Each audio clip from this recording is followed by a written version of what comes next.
thank you first for coming. Needless to say, it's easy when we send you a form and say, hey, can you come spend some time with us on a Monday to fill it out and say we'll be there. But it really does pay off when you get here, so I really do appreciate that. Needless to say, we're very excited today with all the new product that we're going to unveil. We're one of 10 cities across the country, so it's a pretty big deal to have this in Denver.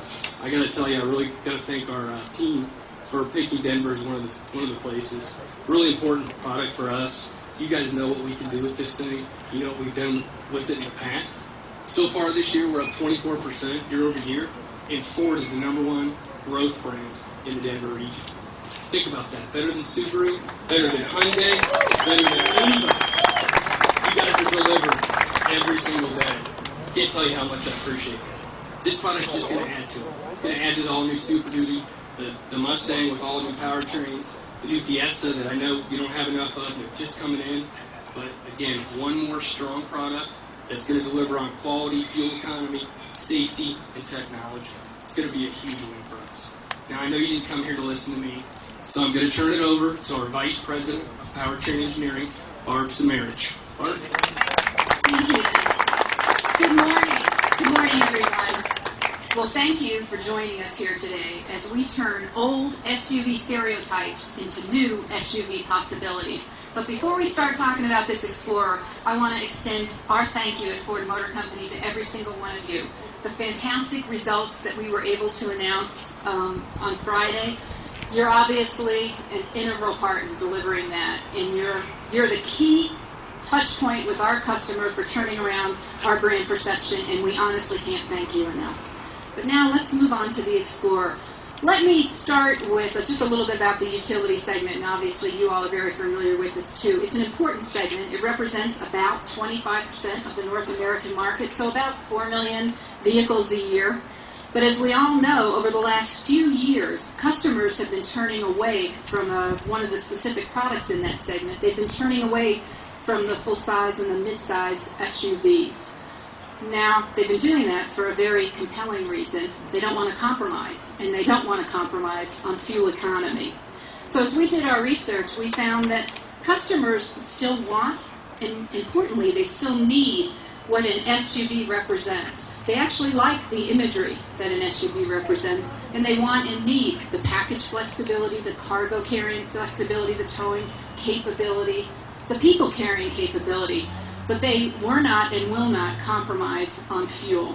So we said, well, there's a winning combination. If we can deliver everything they want and expect in an SUV and not have to have them make that compromise, if we provide another end solution, we'll be able to give the customers what they need. We've done it with this Explorer, and we've done it through jaw-dropping fuel economy. So let me spend just a moment telling you how we've done that. Now, I'm sure everyone in here knows fuel economy delivery is a team sport. Everything from the aerodynamics, the rolling resistance of the tires, the electrical load usage goes into being optimized to give the best fuel economy. I'm perhaps biased on this, but I think the engine and the powertrain play the biggest part. So in our new Explorer, we will have 2 engines. We'll have a 2-liter EcoBoost engine, so turbocharged direct injection engine, that will deliver 30% better fuel than the outgoing V6 in the product today. It'll also deliver at least 237 horsepower and 250 foot-pounds of torque. The second engine, our base engine, is a 3.5-liter V6 naturally aspirated. That engine will deliver 20% better fuel than the outgoing V6 in the Explorer, in addition to providing 290 horsepower and 254 foot-pounds of torque. And those engines, they represent everything you would expect and our customers would expect from a modern engine. All features and technologies like twin independent variable cam timing, etc. So, with that backdrop, what I'm going to do is ask Maury Callum. Maury, join me up here. Maury is the head of design for North America. And we don't want to make him wait anymore. We feel for Maury to do justice to this vehicle, we've got to unveil it. So here it is, the reinvented Explorer.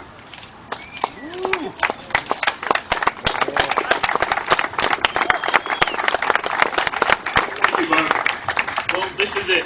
It's been a couple of years getting here, and we've been a lot of hard work in the studio, but we're really pleased with the results. And it really is about doing a contemporary SUV for the 21st century. And we think that this vehicle really has achieved this. Designers always talk about the stance of a vehicle. It's really important in this car because it really is about the stance of what an SUV should look like. And what I mean by that is it's showing the agility and the muscularity of the vehicle. We've tucked the body sides in, we've pulled the wheels out, we've shortened the overhangs, and really this emphasizes and really advertises the capability of the vehicle. But at the same time, we wanted to look like specifically an SUV, we wanted it specifically to look like an Explorer.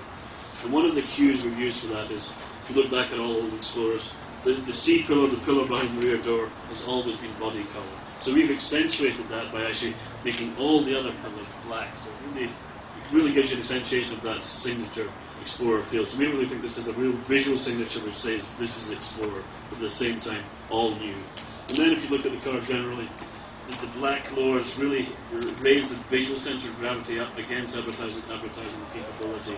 And Barb mentioned aero. There's a lot of aero put into this car, a lot of detailing, the plan shape of the front end, the spoiler in the front, the tailgate spoiler, even down to the mirrors and the D-pillar appliques. So really a lot of attention to detail. I really would like you to have a look at the headlamps, the tail lamps, even the badging in the rear. Really sophisticated detail in this vehicle. But that's the exterior. The interior really is an even better story, I feel. I think it's probably one of the best interiors we've done. And it really, when you open the door, you really get a feel of luxury, a real feel of elegance. And it's really down to really nice materials, soft touch areas, but also quality craftsmanship and fit and finish. And I really like to invite you to experience that. Even such things as the details around the upper speakers, real metal grills which enhance the quality but even enhance the audio system also. And the focus of the interior is what we call the laid-back centre stack. It contains the new My4 Touch, it contains the Media Hub, and that really gives the customers the technology and the connectivity they're looking for. So overall, great quality, great feeling about the interior, and a really good package also in terms of its roominess. It has increased headroom, increased shoulder room, and the interior is flexible also. The flexibility of the seats is something you should experience, but also the clever storage systems in the interior. I mentioned technology earlier. One of the major issues of technology for us is the new sync system, My4 Touch. And it's a new 8-inch screen with new graphics, better user interface, and better voice control system. And that's really one part of My4 Touch. If you look at the audio system from Sony, for example, we have the ability to download and tag and download songs. But overall, an overriding thing with Sync is climate, audio, navigation, and phone, all voice activated. What we like to say is hands on the wheel, eyes on the road. So that's really about the technology. But if you look further back on these, if you look below the My4 Touch system, we have the Media bin, which really allows the customer to connect with all the video and iPods that they have. And then further back from that, we have the terrain control system. And that really makes four-wheel drive much easier for the customer. There's a terrain control system with 4 settings. It's a rotary knob. You have normal system, you have driving in the mud, driving in the snow, driving in sand. And it really makes the novice driver an expert at four-wheel drive driving. And that really controls the powertrain, the drivetrain to really drive optimally in these conditions. And again, it helps the fuel economy that Barb was mentioning earlier. So that's really an idea of where the technology is. In the centre of that switch, there's actually a hill descent switch as well, which actually helps when you go down a steep hill, so you don't go too fast. So again, just an idea of some of the technology in the vehicle. On top of technology, we have a lot of safety features. We have world-first safety features. And the second owners have available inflatable seatbelt.